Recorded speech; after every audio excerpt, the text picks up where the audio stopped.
Do you have one of these for your Chinese diesel heater? If so, don't go anywhere. This may be the most important video you see all year.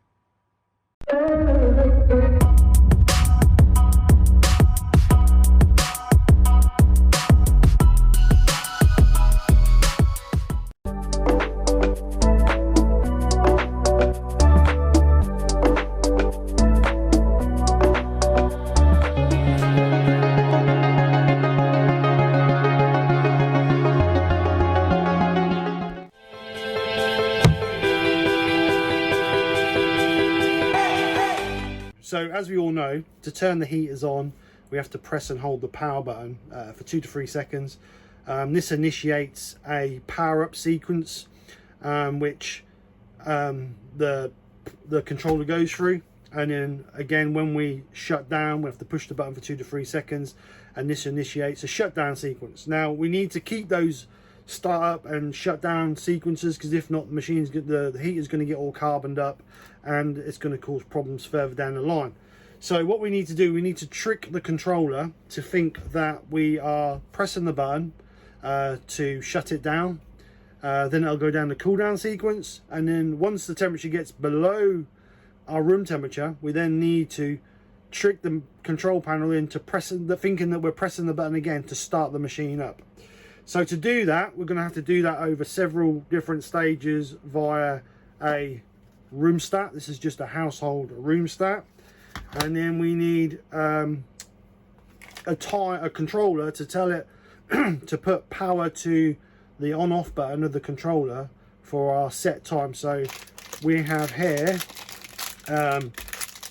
a timed relay. So what this does is this will sit dormant, and then once it gets a signal from the controller, this will go active, be set for 2 to 3 seconds, which will then think that we're pressing the button on the controller, send a signal to the controller or a feed to the controller, think it's turned on, and then once the controller once the controller thinks the button's been pushed, it will then go through the startup sequence, run the heater. Then in theory, once the room gets up to temperature again, the thermostat should click off, and then we'll send another signal to, not sure where I can use the same controller. I have got some relays, I might be able to use the same controller, or we may have to use a second controller, but to send a signal back to the control board or the control panel to think that we're pressing the button to turn the heater off, and then it should go down the down cycle. Now I've got 2 of these. These are single input timers, and then I've got this one, which I don't know if it's going to work or not, but this is a double input timer, but we'll try. If we can get it working with one, we will. If not, we will put 2 on. It's not a major issue, but it's going to be a case of trying out. But what I'm going to do is I'm going to play with these off video, and then once I've worked out how to get it to work correctly, I will come back and show you how to wire it, program it, and then get it running right. So first things we need to do is we need to get a controller. I've got a new controller here. I bought a second one because obviously I didn't want to be not using my heater while I was doing this video. So these are around about £25 off of eBay. Comes with a second remote control which you can program to the controller.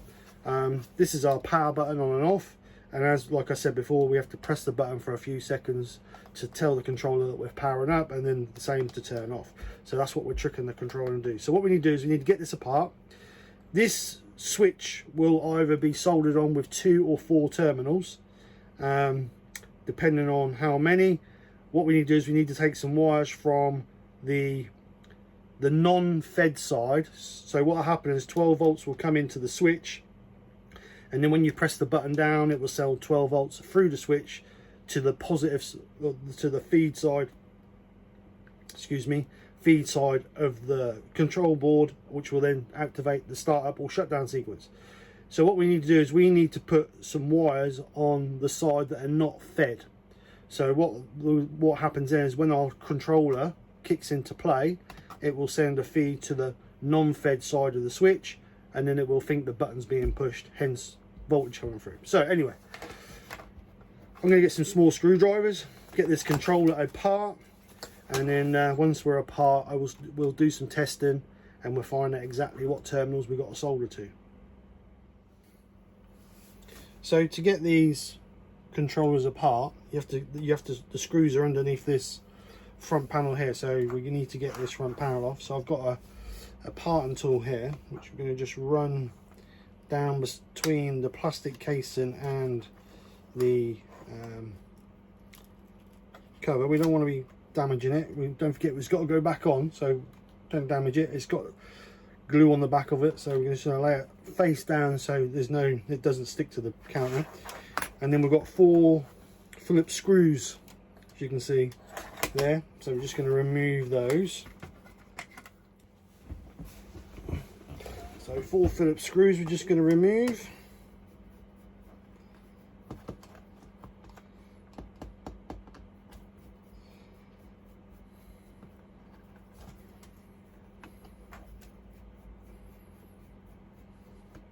We need to be careful when we take this off, because I would imagine if we take it off the way it is, all the buttons are going to fall out. So we're just going to tip it upside down and just gently do that so the buttons stay in place. Put that to one side, and then here's our controller. So obviously the middle one here is our power button. So what we need to do, like I said earlier, it'll be either 2 or 4 solder points. On this one, it's got 4 solder points. So what we need to do, we need to test what side feeds which one. I would imagine both. There's 2 lives and then 2 feeds. I would not imagine that there would be one side for on and one side for off, because it gives the same signal each time. So what we need is to get a tester, and we need to bring in from our 12-volt feed, which is here, and see which ones there's a continuity between, and then we need to go on the other side, press the button, and there should be continuity, go straight right the way through. So let's get a tester and get that tested. So I've got my multimeter. We're going to just test this. You can see we've got 4 solder points on the button, 2 each side. So what we're going to do is we're going to see which side is the feed in, and then which side is the feed, and then which side is when we press the button, it's a continuous flow. So we're going to get our multimeter, put it to continuity, and we're just going to check. So let's just check, see which one. Now I don't know whether this works on a negative side, so when you press the button it continues the earth, or whether it presses it and it continues the live. So I'm not 100% sure. So obviously red and black, so earth and live. So, or neutral and yeah, earth and live. So we're gonna go top. Let's try the live one. No, obviously the blue one will be a signal, but we'll test it anyway. No, black one. Yeah, it's the black one. So it's obviously when you press the button, it continues the earth.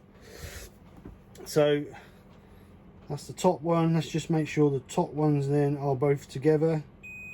Yep. Bottom ones are not. So bottom one should be both together. Yep.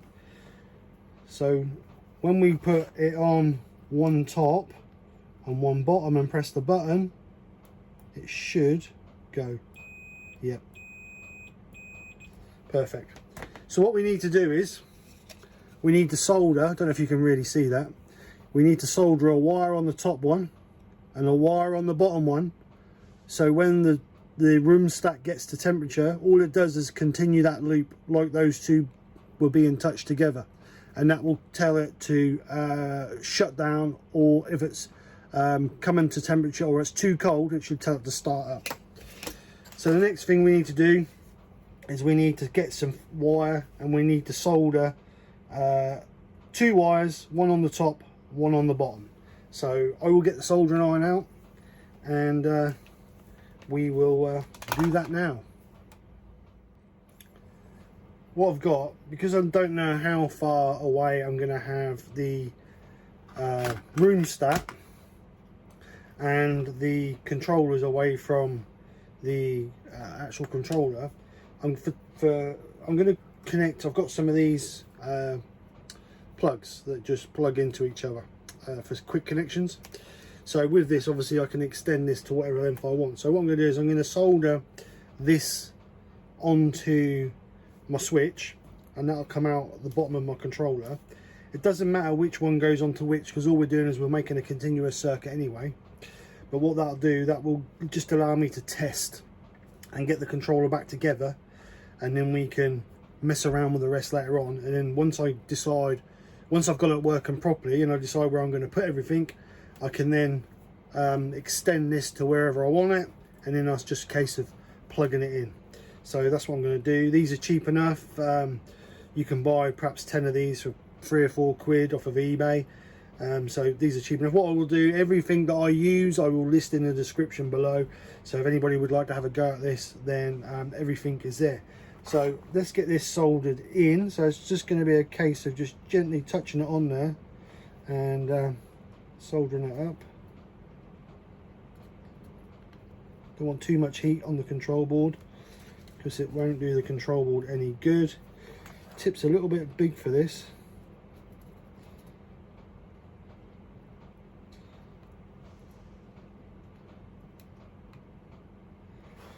So that's the first one. What I'll do is I'll get these soldered up and I'll just show you.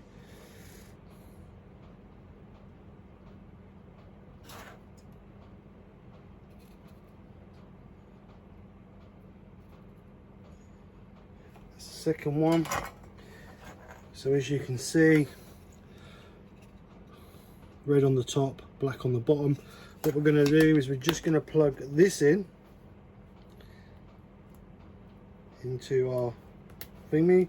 We're going to get our multimeter again, and we're just going to make sure that it works. So we're going to put a probe on each one, if I can get hold of them.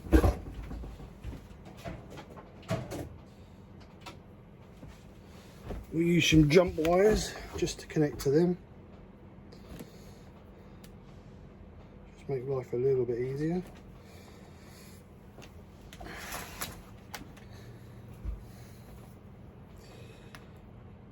And just basically to test, make sure that it's actually working before we get it all connected back together.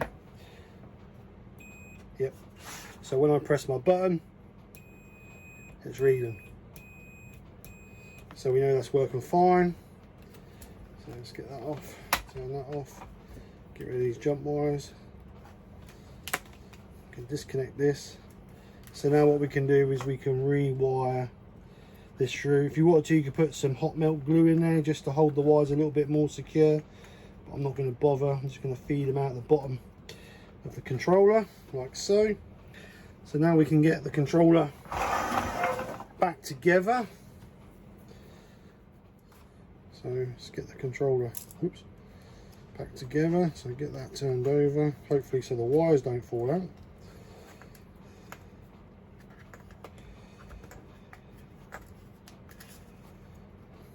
Get it screwed up. Not too tight because there's only plastic, so they don't want to be nipped up.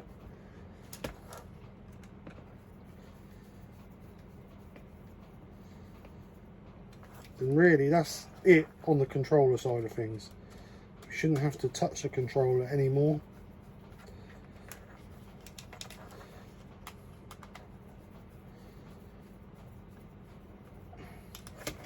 So I'm just going to get a bit of cloth. I'm just going to wipe the display where we've put our greasy fingers.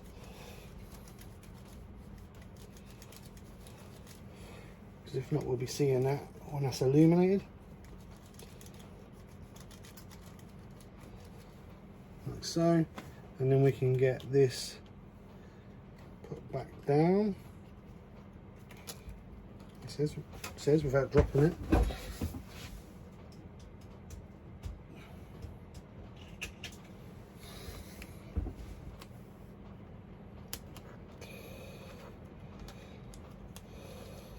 So that's our controller all done. So we shouldn't have to do anything else with the controller now. That should all be completed. So everything else should be external from the controller. So we'll put the controller to one side. And now we'll move on to are room stat. So room stat, you need a room stat that's got a relay inside it that's going to click over. So when the room gets to temperature, it clicks off, and then when it gets below temperature, it clicks back on. So you need to make sure you've got a thermostat that actually does that. So the way to know that is that it will have inside it a little tiny relay like that. So this is for voltage coming into the thermostat, and this is for your relay. And as you can see here is the relay direction. So what happens when that's an open circuit, so what will happen is when that's an open circuit, there'll be no, say there was 12 volts going into it, there will be nothing coming out of it. As soon as it gets below temperature and it clicks shut, then the 12 volts will continuously flow around. So that's what you're looking for. So what we need to do is we need to connect wires to that. So what I'm going to do is I'm going to do the same as I did on the controller. We're going to wire one of these plugs into it, because that can come out of the back of it. There's a small excess hole there, we can bring it out of there, and then again we can plug that into it. But what we'll do is we'll make it the opposite to this one, so we can't get it mixed up. So what we'll do is we'll put a male plug on this one, so that when we come to wire them together, we know that there's a female got to go to here, so a female won't fit to that. So opposites on this one. So what we're going to do is we're going to wire this into there. So we're going to thread our wires through. Again, it doesn't matter if which way they go in, because it's just an open circuit. So let's get these wired in. May have to strip a little bit more sheath off of these, but we'll have a go, see what it's like. Open them up a little bit.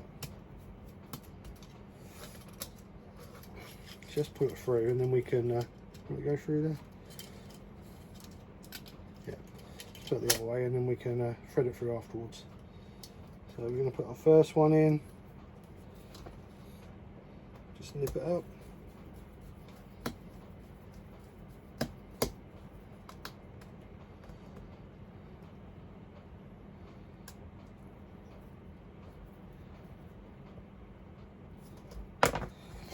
And then our second one.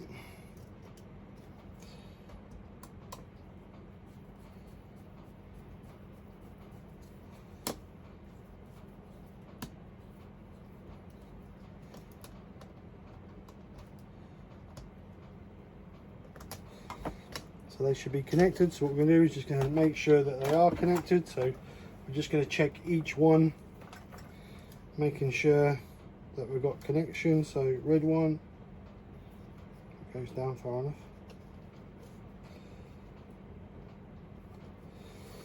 Go in the back. Yep. And then the other one. If you check them as you go along, if you connect check all your connections as you go along, when you come to the end and there's a failure, you know that you've done something wrong, because you know all the connections are working. There's nothing worse than doing it all and then realise that you've not got something, the wire's not touching or it's not connecting properly, and then there's an issue. So that's all we need to do in there. So these have got batteries in them. So we're just going to connect that back up and put that back together.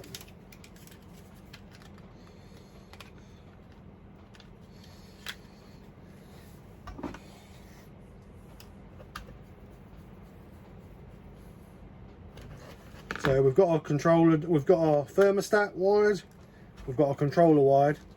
Now we're on to getting it to switch over. So I'm just going to clear some of this mess up, and then I will get the controllers out and I'll show you how to wire them. So after a little bit of higgery-piggery, I tried to get it all through one relay and one controller, but couldn't do it.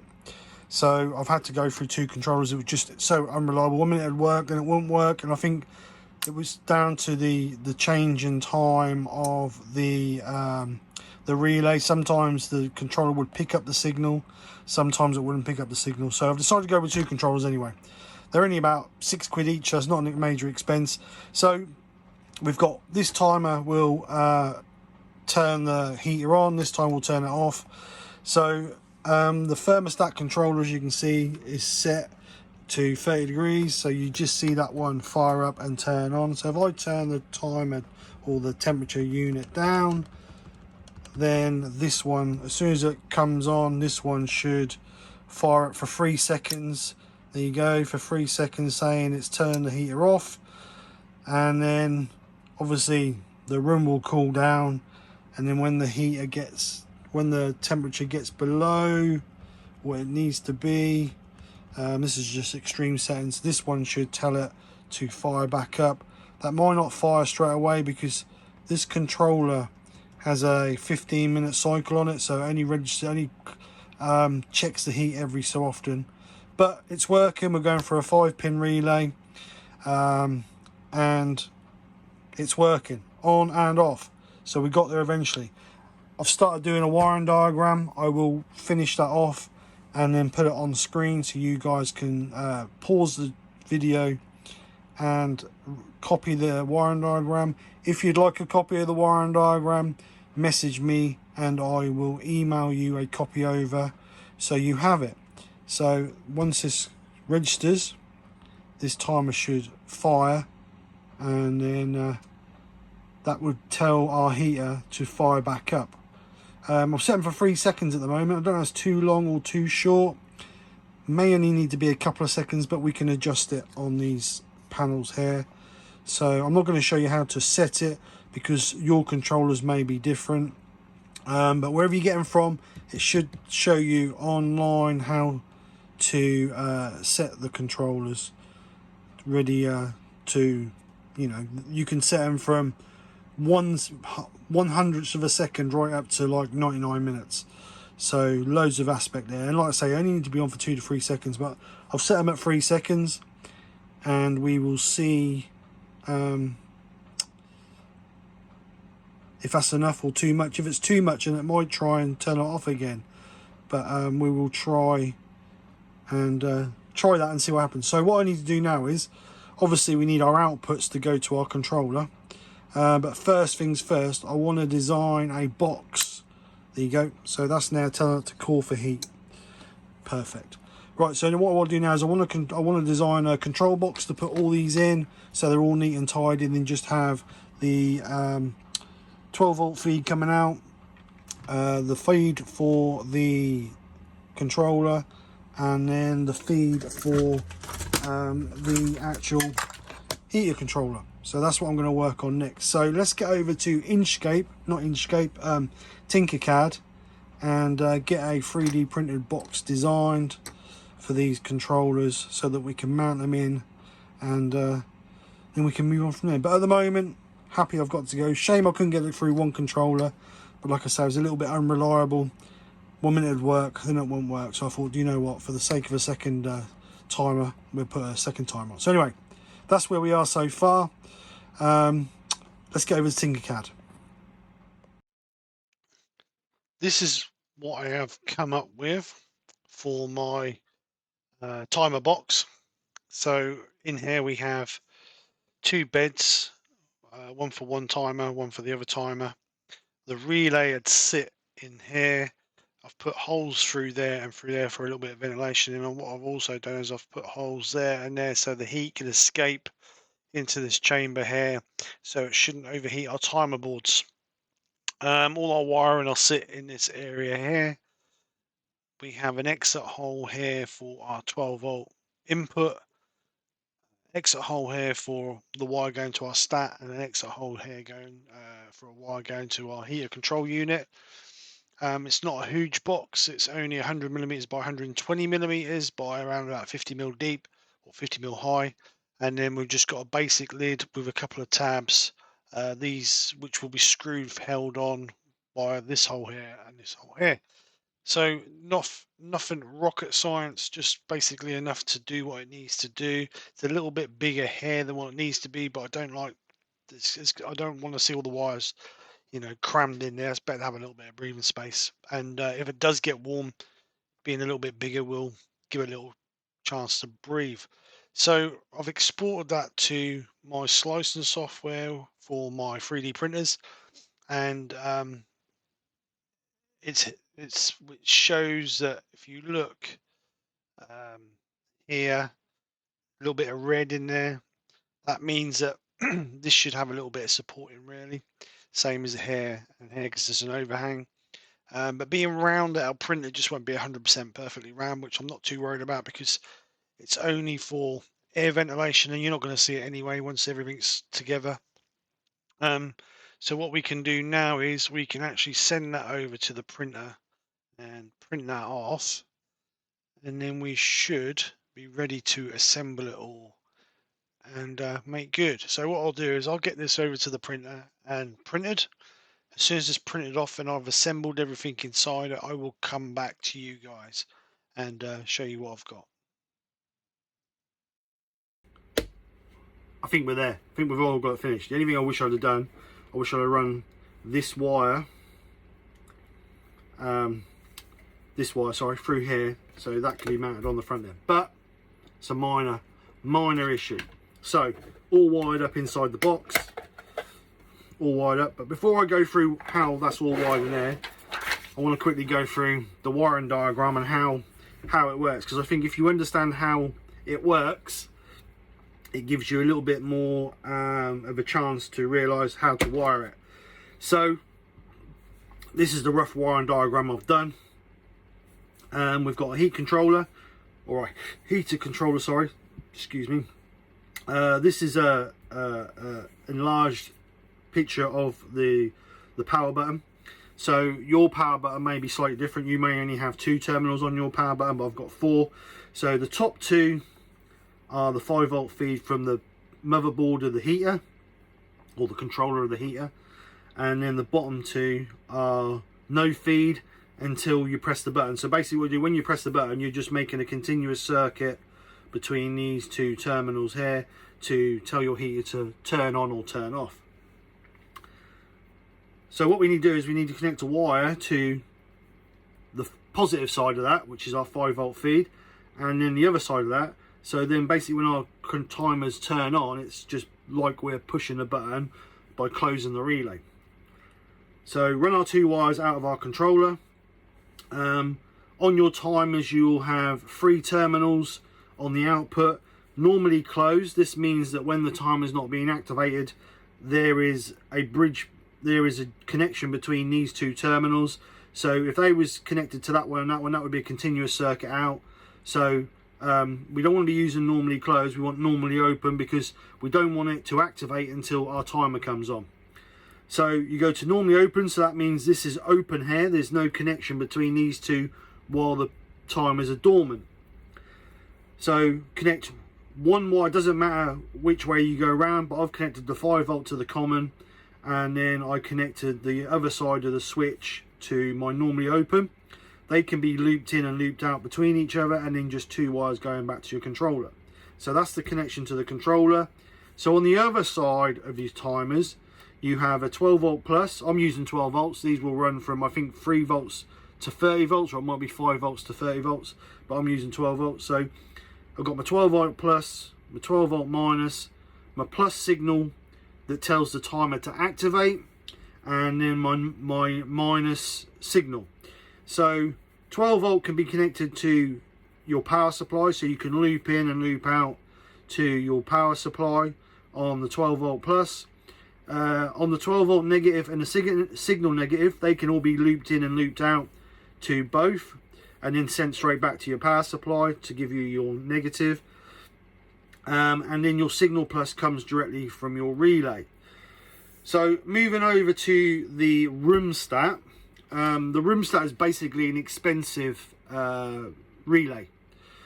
It's only got a relay inside it. It's a small relay in the back here, and all it does is when it gets to temperature, it shuts the relay to give you a continuous circuit to give a signal to your relay, and then when it gets above temperature, it will turn off, and then it will open the relay, losing the signal to this relay. So moving on to the relay. Relay peg 30 is a continuous live, so that can all be connected via your 12-volt feed from your power supply. 85 is an earth, so that can all be connected via your power supply as well. 86 is the signal wire from the thermostat. So obviously once this is open, there's no continuous 12-volt going through, so that means the relay will be closed. Yeah, normally closed. So then when the relay opens and makes a when the relay closes and make a continuous circuit, 12 volts will feed all the way through to our relay, engage our relay on the 86, which is our trigger wire, and that will cause the relay to switch from 87A to 87. So what we need to do is use 87A and 87 as our signal wires to our timers. So when the thermostat is up to temperature and the thermostat has turned itself off, so this relay here is open, this relay will shut off and the power will go through 87A. So what we need to do is you need to connect an 87A to our plus signal wire to one of our timers. It doesn't matter which timer you connect it to, but it needs to be one of the timers. So when the heater gets to temperature, this will become live, and that will tell our relay to start the 3 seconds. That will connect these 2 pins here together. That will send a signal through to our heater, thinking that we're pushing a button, and it will turn our heater off. So that's the first stage of it done.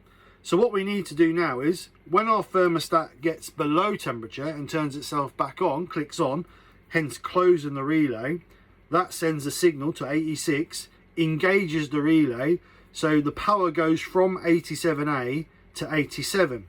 So 87 is our signal wire for our second timer. So power will run through 87 to our plus, engage this timer for 3 seconds, and that will close these 2 terminals here, telling the heater to come on, because it's thinking that we're pressing the button, therefore the heater will come on. Sounds easy, don't it? Yeah. So anyway, that's how it basically works. Basic power supply. So all we're doing really is we're telling this to change this, which is sending signals to these 2. This is all the same. Everything's the same other than the signal wires. So other than that, it's not rocket science. It's fairly easy. It's just knowing how it works. So there's the basic diagram. I've put there what on the relay pins, what each pin does. A little bit of information about the heat controller, and then I've obviously color coded all the wires so we know what wires do what. Like I said all along, if people would like a copy of this, then email me or message me and I can get a copy sent out to you via email. So going over to the control box. So the control box is basically the same as what I've just shown you, obviously a little bit more messy. The wires were a little bit tangled up and I couldn't be bothered to disconnect them because it was working fine. So our relay is underneath there. I've just double-sided sticky taped that to the bottom. There is some air pockets in there to let it breathe, just in case it gets a little bit warm. So like I said, we've got the common, which is our red wire. That is the one that comes in from our controller for our heater. And then we've got our normally open wire, which is the black one. They've just looped in and looped out. So them 2 wires are connected to this one here. This is our 12 volt power supply coming in, which has got all our 12 volt connections there. So as you can see, we've got 12 volt input there, 12 volt input there, then that's looped into our relay. 12 volt negative, signal negative, 12 volt negative, signal negative. They're all connected into the earths and then obviously connected to the relay. And then the 2 wires, both my signal wires are yellow because I didn't have an orange.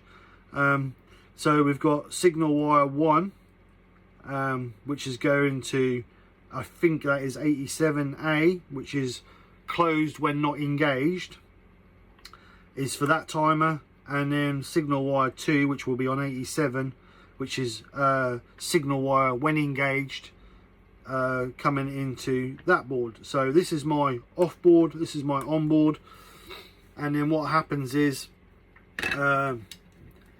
thermostat connects straight to that connection there, and this is, like I say, this will engage on and off as and when the temperature reaches to the right side, and then just a 12 volt power supply in the side there. So that's it. That's as easy as it's going to be. So what I'm going to do is I'm gonna leave that coming out the side there, but like I say, I wish I'd have put a hole in there and then had that come straight out there, because I'm going to mount that onto there, and then I need to mount this box somewhere, and then all I need to do then really is run a wire to my control board. So what I'm going to do is I'm going to get that mounted now and connected, and then I will come back to you once I have it mounted on the wall where I'm going to put it and up and running. So yeah, I'll see you guys in a little bit. All back together. Got my wire chased in and through the trunking that goes up and over the top and to the controller on the other side, which I'll show you in a second. But as you can see there, that is like it was before. The only difference you can see is we've got these two wires coming out there on that little plug. So other than that, it's perfect. So what I'll do is I'll move the camera, show you the other side. I haven't put the front back on the box yet, just so you can see the timers working. So let's get the camera moved, and then we can see it working as we fire it up. So what I've done is I've put the controller just the other side. The actual heater controller is there. So I've just put it on the other side of the wall. The reason being is there's no vents here. On the other side here, I've got two vents at the top. Over there is a vent over the other side of this workshop. So with this is in a neutral area where there's not going to be warm air blowing on it. I did put the wire through the back, so that fits on nice and tight on there. So you don't see the wire. So all we've got is just two wires coming out the bottom there for our heat controller and our power going in the bottom there. So that's it. So at the moment, obviously, it's not engaged because the thermostat is below temperature. So what we'll do is we'll turn it on to temperature, and then I will record the other one as well where it's fired up, so you can see them working together in tandem. So this now should work. So when this calls for heat, the heater should start up. Obviously it takes a little while to fire up because it's got that startup cycle, and then once it gets up and running, we'll leave it running for 5 minutes, then I'll turn it down again. You can see it shutting down, and then you'll be able to see the timers working in tandem with the control board. So let's go for up. So I'm going to turn it to the maximum of 30 degrees. This could be extreme. It'll only be set to about 20, but obviously we're showing you and testing it. So as soon as that change, our timer should engage. So there we go, timer's working, 3 seconds, and it should correspond with the heater on the other one to activate to start to run. So we'll let that start up, we'll let that run up to temperature, and then we will come back when we're ready to shut it off. You can hear in the background that the heat is going. So what we're going to do now is we're going to drop this right down so that it shuts itself down, so you can see the other timer working, just to prove that it does work. And again, you'll see on the other side that it's 3 seconds delay, and you'll see on the other side that it's shutting itself down. So it works. It's basically proved that it works. So now we're going to mount this onto this box here like that. Just got a couple of screws to put one top, one bottom. And then what we're going to do is this will be set to 20 degrees. So hopefully it should turn itself on, turn itself off as and when the workshop needs it. So hopefully I shouldn't be using so much fuel. So what I will do now is before I was using 15 litres around about every, let's say anywhere between 5 and 7 days, depending on how much it ramped up because of the cold in here. So what I'm going to do now is I'm going to, once I get this all sorted, I'm going to fill the tank up 15 litres, and we will see how long it lasts on fuel. It may be worse because obviously as it's starting up, it's heating up, it's ramping up the heat up, and then obviously it's slowing down and shutting down again. But what I'm going to do is I'm going to set the actual heater temperature to the minimum, so 8 degrees.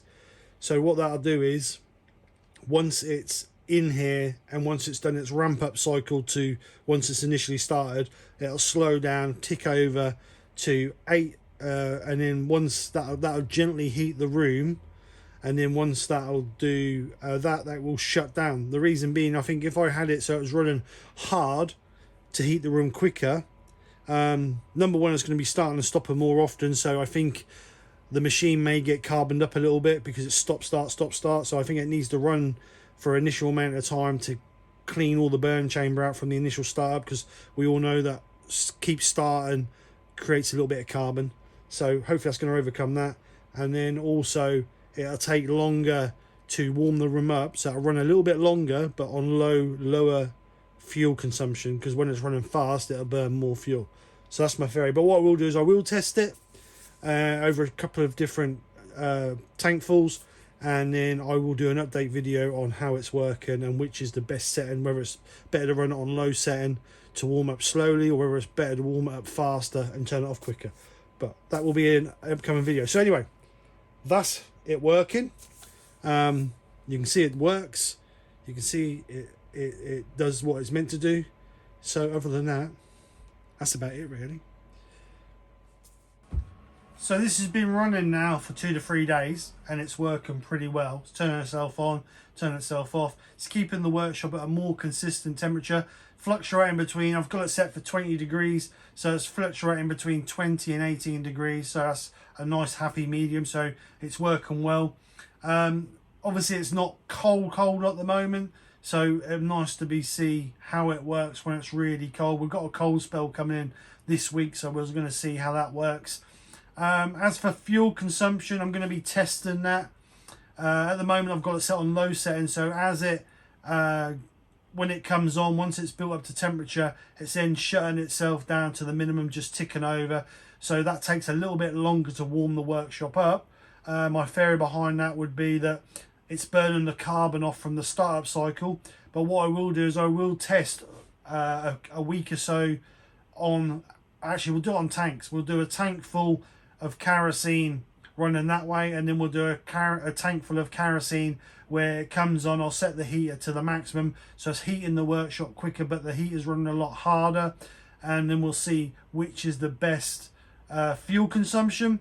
But I'm not sure which would be the best for the heater, because obviously running the heater at full pelt all the time may not do the heater any good. But we'll see. Time will tell, and we'll try it and see what happens. So if you are a Chinese diesel heater, and hopefully this is going to help you, I will leave a list of the items I've used in the description below. I will leave a list.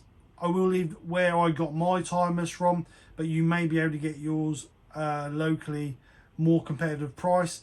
But just make sure that you've got a wiring diagram for them, because they may be slightly different. But other than that, they should work exactly the same, because as long as there's a timed relay, it should work as well as the ones I've got here. So other than that, guys, that's about it to say. So if you've enjoyed, then please smash that like and share button. I will keep you monitored on this. I will do an update in a couple of months time, just to let you know how this is going, whether it's better, whether it's worse, or whether I've ditched it, and then we will go from there. So other than that, thank you very much for coming and watching. Take care, speak to you soon, and bye for now.